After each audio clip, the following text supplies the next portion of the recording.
And talking about China, a government spokesman there has described a new spike of COVID-19 cases in Beijing as explosive. Millions of residents face mandatory testing after the outbreak was traced back to a nightclub there. Schools, shops and restaurants in the district have been closed. An infected person was at the club Thursday, and now authorities link 166 new cases to that venue. Beijing is back to mandatory testing and targeted lockdowns. For residents of the city, it's a major blow. Many were hoping for a gradual return to normalcy after restrictions on indoor dining and other measures were lifted just a week ago. But a COVID-19 outbreak traced to the popular Heaven supermarket bar has authorities scrambling to contain a further spread of the virus. I am a little bit worried. Lots of places and communities need to be supervised now because people went to that bar. So I am quite worried. About 10,000 close contacts of the bar's patrons have been identified and their residential buildings put under lockdown.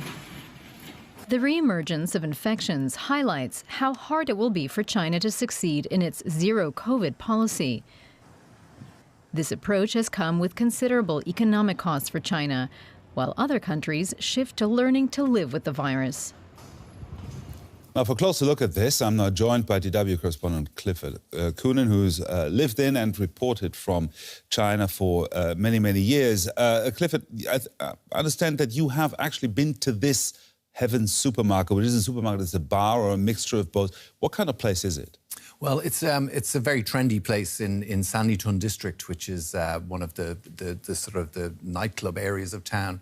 And it looks like a supermarket, and people get beer from fridges and then they go and pay for it. And then behind, there's areas where lots of people are sitting on couches, falling asleep around midnight. It's a very packed area. In fact, if anywhere was going to be a super spreader venue, it would be somewhere like the Heaven supermarket bar. So very easy to catch that virus there. But people in China are not only worried about the virus and this new outbreak, they are also worried about further lockdowns, more pressure on everyday lives. What's the human and economic cost of China's very strict zero-COVID policy? Well, I think there's a very clear economic cost, maybe to start with that, you know, in that it's holding back the economy. We saw this lengthy lockdown in Shanghai, which has knocked points off the economic growth there. And we're going to possibly see something of that, like that happening now in the capital, in Beijing, which is what people were worried about, like we had in the piece. But also, if you think about the psychological impact this must be having, I mean, given that, you know, we're in this living with the virus kind of mode in Europe and the West now, this often feels a bit like the start of the virus. You know, you have a particular nightclub being a super spreader and everyone panicking and things like that. So it must be having a terrible psychological toll on people there. How long can they keep this up, this zero COVID policy? Well, this is the thing. I mean, the WHO has said that it isn't sustainable.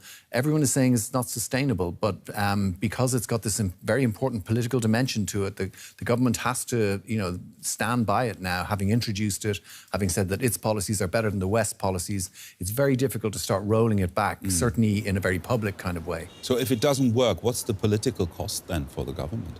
Well, Xi Jinping has really put a lot into this. He's facing into a big meeting about where he's going to really cement his leadership in November.